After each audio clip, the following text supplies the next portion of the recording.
Good morning, Christopher.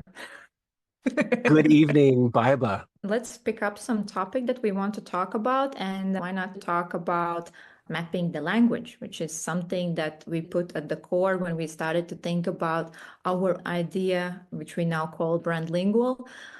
And the context for this idea is that I think it has been a problem through, I don't know, decades, that especially for younger talent who joins the industry, who then in most of the cases, they get very confused about all these different terms. What do they mean and what do they actually stand for? And as we know that different practitioners even have different meanings to the same words, like let's not talk about our most famous word in creative strategy, inside. There was a time when if you ask on LinkedIn openly this question that you can get a lot of engagement because there were people who were happily sharing their personal definition about this term. And there were people who were like, of course, very aggressively bouncing back and saying this is not right or this is not correct. And it's similar with a lot of other terms and words in our industry. I do believe that this problem comes from some sort of like a problem in our industry, which Yes. comes from the idea that agencies should compete with each other. And if we look back historically, we can see that big agencies like, I don't know, BBDO or Ogilvy, they all had their own some sort of philosophies or angles, how they were thinking about the brand strategy and also about the creative strategy. In the context of that, they also created their own some sort of like a terms and language, some sort of elements, how they explain their own language. And if we look back at their philosophies, we could see that there isn't a lot of common things, but some things are at the core, I would say, still common, that they are coming from this intuitive angle about how to think about advertising and creative strategy. Most of them are very much rooted into the persuasion way of thinking about the advertising, that you need to pursue the consumer to buy something. You need to really understand the consumer's behavior, and you need to have some strong reason to believe or unique selling point or proposition or however we want to call it, which is again another term that we can play around in advertising, in creative strategy or in advertising. Yeah. I mean, our industry is one of the few where someone in a room can say, we need more love for this brand, and a whole room full of adults will nod. That's actually a plan, right? And then on the same day, we turn around and demand scientific mathematical certainty from a dashboard about some kind of performance marketing that we're obsessing over. That is total whiplash. Like, we'll all agree that we need people to love this brand, and then the next hour, we're looking at some ROAS number. It is a wild industry and incredibly amateurish. I mean, if I recall that same post, Baiba, there was a whole host of people in our industry with interesting points of view. And I think it was 𝗟RHs𝗴𝗂𝗴𝗲 who chimed in suggesting that the ability to have a shared language in advertising and marketing will be compromised by just how amateur the industry actually is, that there is very little training, there is no education, there is no real chance to actually formalize or institutionalize a common set of goals, much less the language around them. And so, we're operating in an industry that is from the inside out, we accept it as being normal. But if you look at it from the outside in, it's entirely surreal and irrational. I mean, imagine two football teams going to compete at the Super Bowl, and they both have different understandings of how to score a point, and they have different words for what a touchdown is. And one of them is running into the sidelines and jumping into the audience, thinking that's how you score a goal, and the other one is throwing the ball through the goalpost, thinking that's how you kick for a touchdown. No, I mean, it's like everybody understands what the game is, and they understand how to win, and they understand how to lose. The difference is the talent that they bring to the field. And if only our own industry could have a similar agreement as to what winning is. Thus, the difference between the agencies isn't coming up with fancy theoretical models, or this is disruption theory versus 360-degree branding versus some other kind of made up thing, typically always based on some kind of Kotler concept. that instead we have a common understanding of the gravity in our industry and how we're competing. How we really are different from each other is our talent, our ability to make memorable work and to play the laws and levers in more compelling ways. So yeah, it's really maddening to observe from the outside in on our industry. And yet from the inside out, we've just grown accustomed to all of this. So it's like, how did we get here? Yeah, pretty much. And as you mentioned, Christopher, the biggest problem is for people who are starting to come from outside in into the industry as young talent or even joining later in their careers, but still when they are whoever is coming from the outside in, it could be a super confusing situation. And also for the clients. Like if you have in a pitch, I don't know, multiple agencies who are about the same problem in different languages, can you imagine how a client team feels in the room? Yeah, I mean, this isn't just like our marketing terms or language are just kind of annoying or confusing. I mean, if that's all it was, that in some ways would be a superficial issue. But it's like our language quietly decides our mental models and how we work. It determines what we're measuring. It literally determines the work that we're working on. In this sense, words aren't just labels. They're like these little machines that are smuggling in assumptions about how growth actually happens. That's the opportunity, but it's also the scary part, right? The opportunity is that we can start to use our language and have concepts built on how advertising actually works and how brands actually grow, so that these words, as they get smuggled into our assumptions, are actually bringing a higher probability of success. In some ways, this is why brandLingual exists, because the industry's become functionally bilingual, very multilingual in all the different words it's using and different theories and concepts. Most people are really kind of code switching between them without knowing it. And then you end up with a bunch of mumbo jumbo where we're mixing our frameworks mid-sentence and then we're wondering why the deck sounds smart, yet nobody knows what to do on Monday. Nothing changes. But I think the problem is that if you have some sort of like a periodical table with definitions, and then you have some understanding and clarity about those, let's say, elements in the table, then it's much easier for you to understand also like what actually these elements means and how they are all together in a unison work towards the actual growth. The problem is that historically the language has already been kind of established in a very weird ways, that there are like multiple different professors and practitioners who have created their own angles to talk about things just to establish themselves as authorities in the industry. If we even look at the brand strategy. One of the programs I had the privilege of taking recently was the 𝗟รึ𝗴𝗂 live executive program. One of the things Byron Sharp said at the very beginning of the class was, and I'd never heard it separated this way, but this idea of there's eminence-based concepts and there's evidence-based concepts. Eminence-based concepts is what you just referred to, where someone in a position of authority, commanding authority bias, simply suggested that this was the way.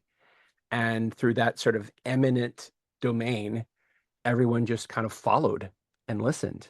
It didn't even ask for the evidence, didn't even ask for why something like differentiation should be the most important, as opposed to evidence, which looks past what one person might say, or even what two people might believe, and better understands from a outside in or market level vantage point how the markets actually move. Our need for bilingualism, and in some ways even multilingualism when you get into the different variants, is between the sort of eminence-based constructs, of which Kotler and Ocker I think are fairly tied closely at the hip, and then evidence-based concepts mostly innovated and popularized by the 𝗟รึ𝗴𝗂 Institute, and now a growing body of other organizations looking to help a lot of that thinking pass through replication crisis and find those models and patterns and other data sets, which I think is a really good thing for the work, because it sounds like it's not just coming from one university. It's a shared observable truth that you can see regardless of size of business or part of the world.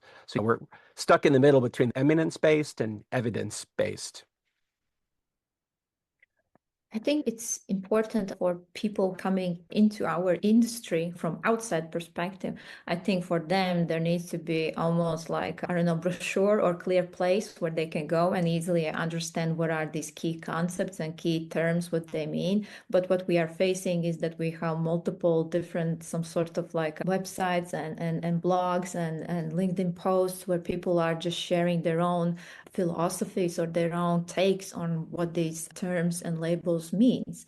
And I think that's some sort of like a problem in our industry. There is a need to clarify these things. At the very beginning, we were talking about how to create a translation agency in our industry because we saw that the need is very big. Yeah, so what we did differently was start with the language that practitioners are actually using, not necessarily the theory first, but we literally started mapping the common terms that people we know throw around. And then we started to better understand what those gaps are. The concepts they don't have language for, but that drive outcomes are interesting thoughts what sometimes get lost in the messy middle. But that's really been the key move because when people don't have language for something, they fill the gap with some kind of mythology. And so this is a fairly common human feature or flaw where when we don't know how something works, suddenly our brain gets flooded with uncertainty, which is something we really don't like. And then we just kind of cling to the first data point or to the first excuse or to the first piece of what we believe to be truth. Okay, that's why that worked. Or they borrow a term from another framework and maybe use it wrongly. And that's how you end up with all this vibe marketing and strategy as a vibe, where there's really no shared language and just the loudest story wins. I mean, I remember originally we were going to call this whole thing translation at one point. And then we found that name was taken. Jay-Z has a wonderful agency called Translation, which was somewhat annoying because that would have been super cool. Because what we're doing is maybe sort of bigger than just definitions and closer, maybe more towards fluency training. This is where that other idea then of like, well, essentially we're encouraging bilingualism. And then bilingual sounded like a brand that was really just a language school, which then took us to brandLingual. And here we are. Yeah, it's true. Yeah, it was like how we were planning these things. But I'm still listening to you, Christopher, and I'm still thinking about what you said about these models. A lot of people want to create their own model or way of thinking about things, and then they want to establish their name as authority. When you dig deeper and start to unpack those models and look beneath the surface, you start to realize it's just, in a lot of cases, my apologies about saying again this, it's just mumbo jumbo, some sort of stuff put together, some sort of jazz. And sometimes it doesn't sound even good. And I think the problem also with these creators who create these models is that they actually don't understand a lot of fundamental concepts, which actually builds our industry. And the other problem is about rebranding and relabeling the same old concepts that we established, like, I don't know, decades ago, but now we want to just call them different names. What's your take on this? Yeah, historically, if you go back to the language that a lot of our clients and colleagues are using, really, it all harkens back to Cotlerian language. So terms built up through Philip Kotler, Auker's work even, and they're both still alive. I mean, they're both still publishing in some cases very different things. But historically, a lot of marketing language was built in a world decades ago where media was scarce. There weren't a lot of channels. Targeting felt super controllable because you had fewer channels to target people with. Persuasion was treated like the core job. So the dominant words centered on narrowing audiences, moving people through funnels or stages or journeys, and changing minds or behaviors, all of this strong deterministic language that always, at least for me, painted this mental model like there was already a room full of customers waiting to buy, and they're sitting in a lobby, and there's four corners in this room, and all we have to do is push them into one of those corners and pick which corner is ours. You know, it was born of a time where there's this demand for almost militaristic control of groups of people. Evidence-based marketing, driven by marketing science, which in fact was being developed over a very similar timeline, but not popularized or brought to the stage at the levels that Kotler and others were getting their books and textbooks published. Evidence-based marketing then suggests that markets behave like markets. They don't behave like 10 people in a room that you could go push into a corner. You can't fit millions of people in a room. So we start to better understand that buyers are really light and infrequent in their category usage, and they switch all the time. At best, they are polygamously loyal. They are repertoire shoppers. Behaviors that we might refer to as loyalty are really just habit. Context still matters, but brands mostly grow by simply being easy to buy. If you're easy to mind and easy to find, you're easy to buy. So memory and availability do the heavy lifting. And when you realize that that's what is moving the market, then that should be where you start to root your language at market scale, not by how you might push people into corners in a room with scarce channels. So yeah, just the mental frameworks and mental models that we came into the industry with started to shape our language. All of those little words sit like little machines that bring in assumptions about what we're supposed to do next. When you start with wrong, everything you do after that is just another version of wrong. And when things do work, it's quite possible it was entirely accidental. You think you know why it worked, but in the end, it's the market-based assets out there in the world that happen to show up at the right time. You made the brand easy to mind and easy to find, and thus over time it became easier to buy. The things that you thought you were doing in that moment as an advertising person or marketing person may have had nothing to do with what was actually going on in the market. It's a crazy, mixed up, Wild Westy, amateurish industry that we continue to work in. I continue to agree with Ferris on that point. Now, do we just throw our hands up in the air in a defeatist way and say, okay, we're always going to be amateurish, just give up on it? No, I feel like we need more training, more advocacy for certification, and more voices and platforms to encourage people to tune into evidence-based ways to practice, not to give up their existing language, but to find bridges between those two things so we can bring more people together to practice in a more effective manner. I agree.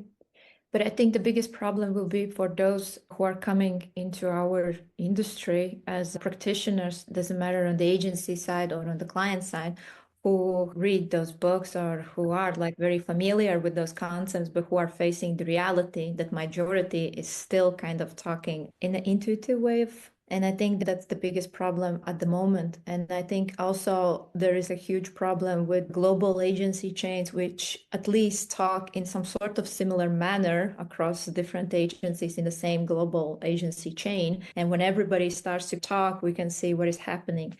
On LinkedIn or in smaller places, it's the same thing. It's like we talk, but we don't understand each other. Yeah, we've got these multiple dialects living in the same sentence or in the same meeting. We've got Kotler textbook language. We've got Ehrenberg-Bass language. Then we've got agency slang variations. And then we've got platform language that's been trained to us by our publishing partners, talking about the excess frequency that they need on a platform by which, for an ad to be successful, when really it was just a means to try and extract the entire budget from the client.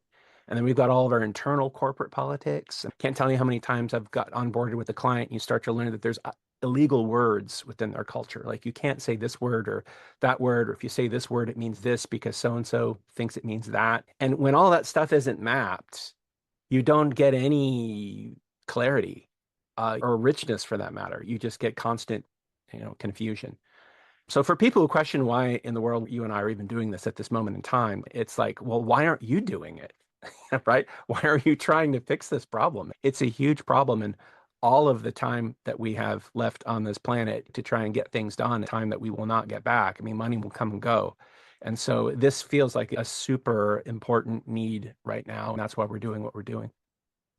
But I think a lot of people don't have inner clarity that we are all creating this madness together. I think a lot of people are still, this is just my personal opinion, I would say majority of our practitioners on both sides are still going to work from 9 to 5, and they are with the language their agency or client is using, or if they are working in a client team, and they are feeling very comfortable to not kind of push back. But if we step back and look at the bigger picture, we would realize that we are making this together, this whole madness, by not being honest with ourselves and not taking any responsibility that, hey, I am part of this.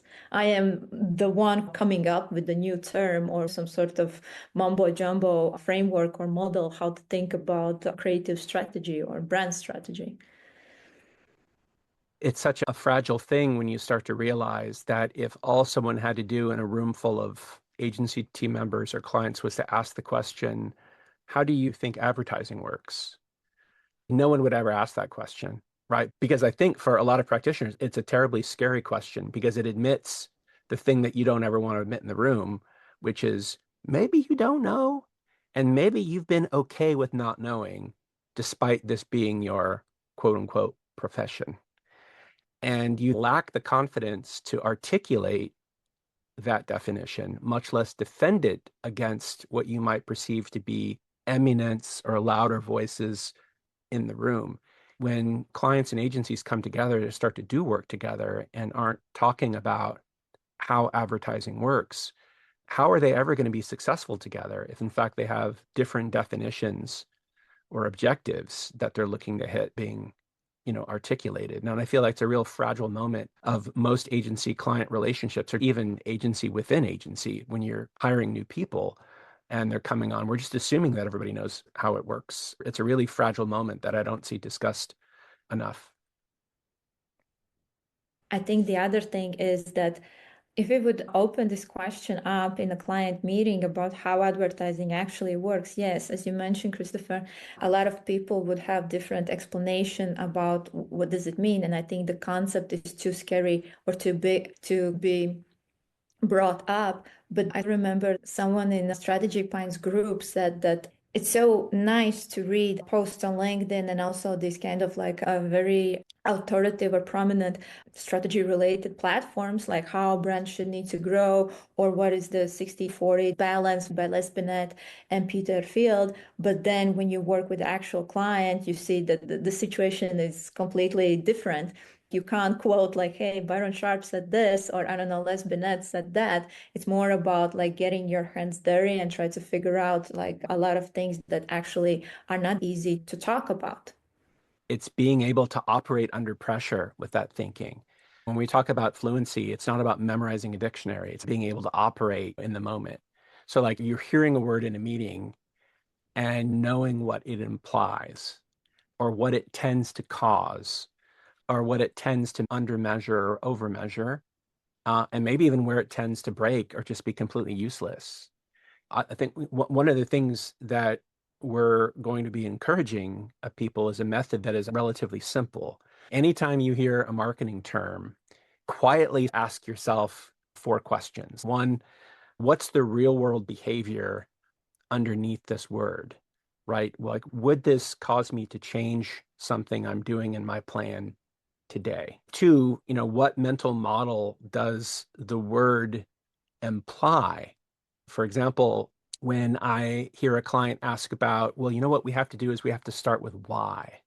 That implies to me that this is someone who at some point in their career came into contact with Simon Sinek's Golden Circle principle and probably has a leaning towards strong purpose orientation when it comes to building strong emotional constructs as being the most important part of a brand succeeding in market. When I hear that, I know what that word implies, and now I have a better sense of how to work with that client or team member.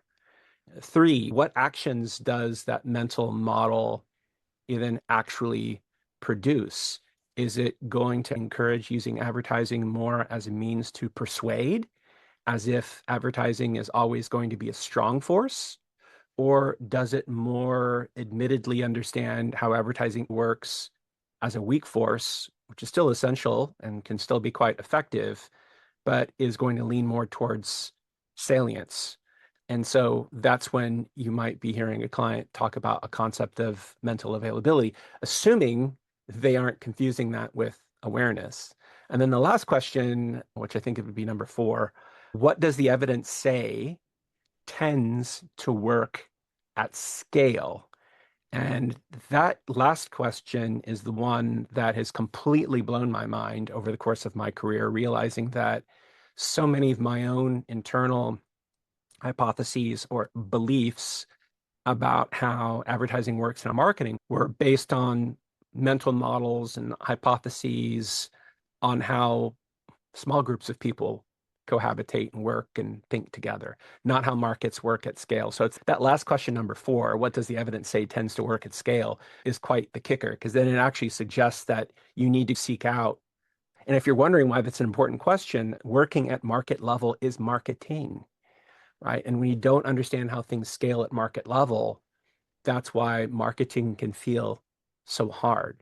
If a term can't cash out into a decision that changes your behavior today, that implies a mental model about how people work together and what the outcome should be, and that can't work at scale, it's not a concept. It's just decoration in the meeting. It's just something somebody probably said that sounded good or that they thought they were supposed to say, but it doesn't actually lead to a real plan. But maybe you can, in the context of this word awareness, explain the vocabulary and the shift. So if we start with A is for awareness, typically understood in a Kotlerian way, and realize when we say Kotler, we're referring to a Philip Kotler approach. But this is not the same thing as mental availability. And I even work with and have met with market research companies who throw the term mental availability around, trying to cue to me like, I get it, I understand what you're interested in. But really, when I press them on it, they're just swapping the term out for awareness. Awareness is simply category awareness. So the awareness question, if you look at any questionnaire, when it's ever asked, it's when thinking of a certain category, which brands come to mind. And that would be important if, in fact, that's how people entered the category. But we now know and understand that people don't start with category or brand in mind. They start with a specific job or need or buying occasion that triggers them to come into category. So, awareness usually gets treated like a volume knob. The client always wants to turn it up. We just need more of it. More impressions equal more awareness. Done. Great. But mental availability asks a much sharper, useful question. How easily does the brand come to mind in key buying situations?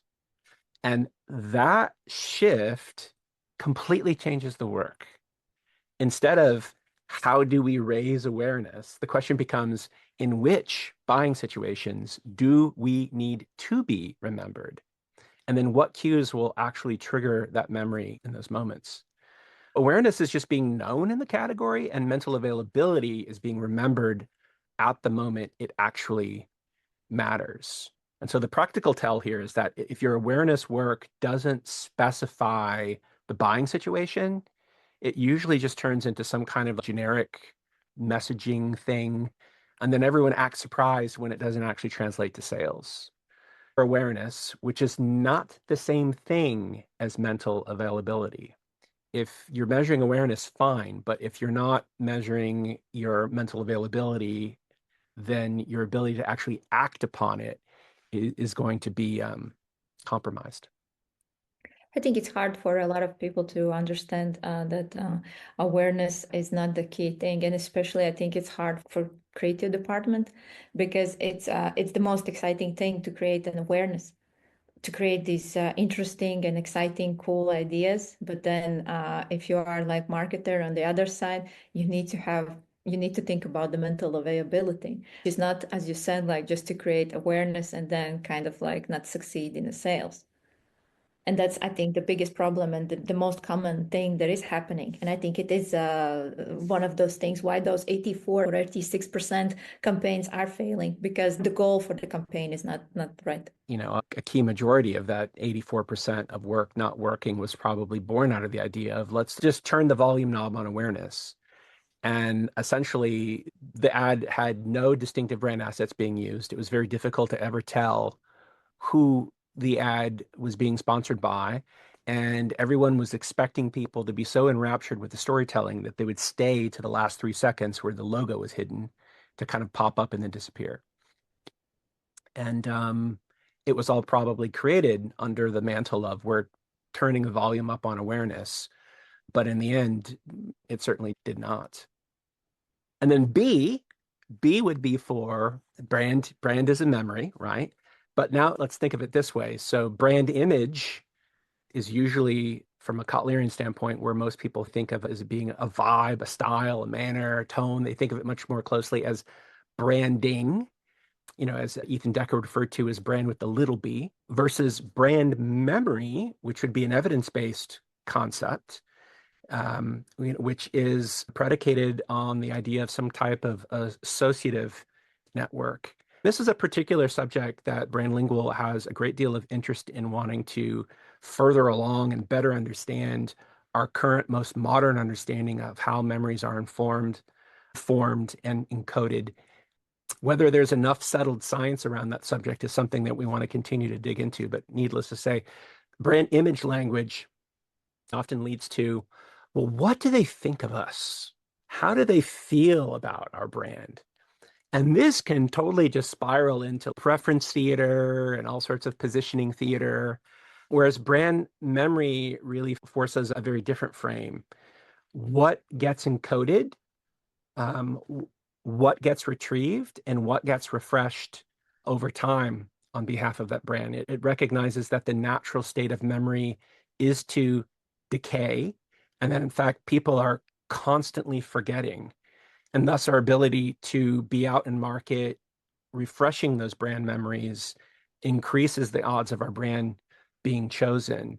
And these can be done in often, very passive ways. And this isn't about being like anti-creative, it's about being pro-memory. And so this then very quickly leads us to concepts like distinctive brand assets. And it's not about being the branding police, but it's more about really engineering the memory over time. So brand growth is less about changing minds and more about building and refreshing memory. And so when you start first with brand image, you're assuming that everybody is paying attention to your brand enough to notice its tone, manner, and style, when in fact, nobody's paying attention and nobody's noticing. And so it's a much more useful concept to begin first with brand memory. It also leads you to think, it's like, well, usually the client is bored. They want a new, more modern campaign, and they want to change the cues to make the work look more cool, or there's a new marketing person in charge and they want to put their stamp on it. And the first question they ask is like, well, what do people think or feel about us? But the market isn't bored. The client might be bored, the agency might be bored, but the market, I guaranteed, isn't bored. It's like you're bored. The market barely notices your brand in the first place. So that's a whole nother can of worms. And what about the C?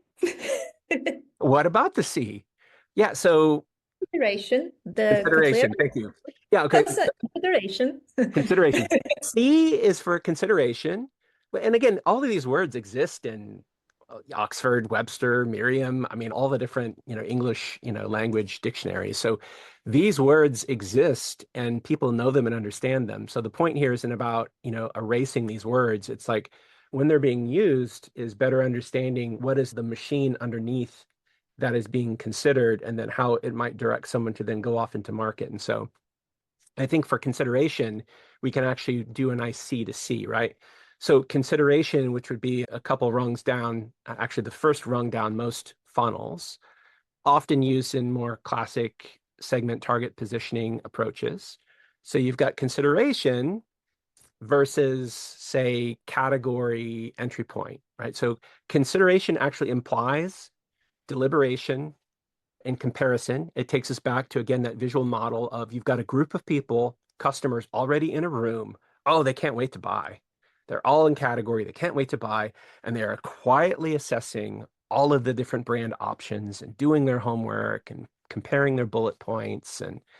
And it implies lots of comparison, this really kind of neat evaluation journey. Whereas category entry points is a much more messier truth. It's that people are entering categories all the time, unpredictably, through all sorts of different situations, needs, different contexts, different triggers. And so instead of asking, how do we move them down the funnel from awareness to consideration, you ask, how do we simply show up and be noticed as a brand in more buying situations, and then get linked to those situations in memory? And so consideration and funnels are probably great for meeting language, where it's a very common mental model that an entire room full of marketers, whether they're trained or not, can typically understand. So in this case, it's useful in that everybody understands it, but delusional in that people don't actually move down a funnel. Category entry points are a much more honest assessment of how people actually enter the category and how buyers actually buy. And these are moments that are in the wild. They aren't perfect, neat little meeting moments. They're moments that happen off in the wild. And most brands lose in the wild simply because they're not being noticed. They're not showing up with the right cues in the right moments. So if you know consideration, great, but transfer that knowledge to category entry points, and that's where brands are actually considered. Brand is a memory cue that comes after the need, which is the entry point in that order, as opposed to thinking brand first, think category entry point first. And that's our C, from consideration to category entry point. And we have the whole vocabulary, or A to Z vocabulary, around marketing and brand and also creative strategy. So this is something that we will release in our brandLingual community, and also here and there probably around the LinkedIn. Yeah, I Yes. mean, and this isn't, just a vocabulary problem, right? It's a change management problem. And because language is how organizations decide what's important, when you change the language, you actually change what gets funded, what gets focused on, what gets praised and celebrated, what actually gets measured, and then what gets deprioritized or what gets killed. And the resistance to all this stuff usually isn't some conspiracy or some kind of dark force inside of an organization. It's just inertia. It's just people defending the language that made them successful before, that they want to work around so that their job feels more comfortable. Changing language feels like changing identity, which is why it's so hard. So really, brandLingual is built to shift these mental models safely, without pretending that the old language was useless. So Collar gave a lot of people structure for most of my career, whether I knew it or not. His writings, his thought experiments, provided what felt like a stable ground by which to work on. But evidence-based work from Ehrenberg Bass, actually gives people real evidence. So we then build the bridge and then help pressure test it in practice, which is something we've been doing for years within our own practice. And thus now it's a chance to kind of share that with people like yourself. So this is the core. I would say what we have put at the core at brandLingual, when we started to think about it, that there is the language problem that we already mentioned at the beginning of this conversation, that we have observed for a very long time. And I do believe that everyone who is listening to us today also agree with, and will also shake the head like similar to as Christopher did it. And I think that in the brandLingual, we have really thought about and really have put a lot of thinking into this process, how to create a vocabulary that would hold together these two concepts, the vocabulary that will bridge these two concepts from the STP way of thinking into the market-based asset thinking, and how to create also a practical way, how to help you transition from one concept into another, and how to also maybe bring your clients to the next level in the conversation, especially when you are in the room, when your client is talking, let's say, about loyalty and that they want to have more loyal consumers, how to actually bring them back and explain in a very kind of consultative or very supportive way that actually you don't need to go after more loyal consumers or try to sell more products to the heavy buyers and so they would increase the growth, but that you actually need to kind of focus on a completely different side of the consumer base, which is Yeah, light buyers. Sorry. yeah, exactly. It's like you're going you're going to have people who become behaviorally loyal to your brand, whether you like it or not. It's something that naturally occurs at a very predictable level. And humans can be very naturally loyal. I mean, the probability of us buying the same thing again that we bought last time because it was simply good enough is really high. And familiarity bias is a really strong indicator in how humans make choices. And so you're going to get some loyal people whether you like it or not.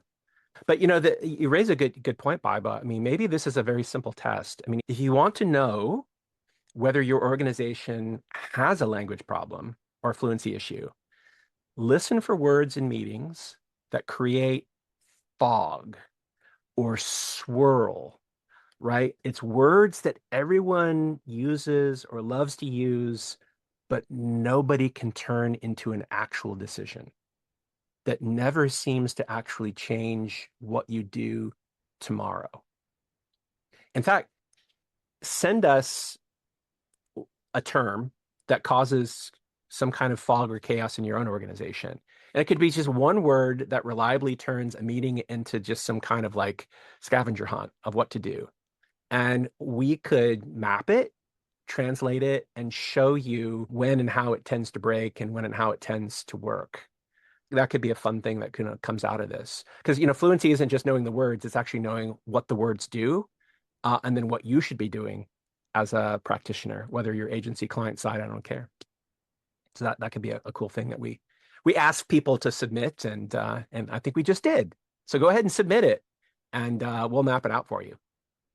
Yeah, you can also write a comment under this video while you are watching and while you are like, the word is popping up in your head.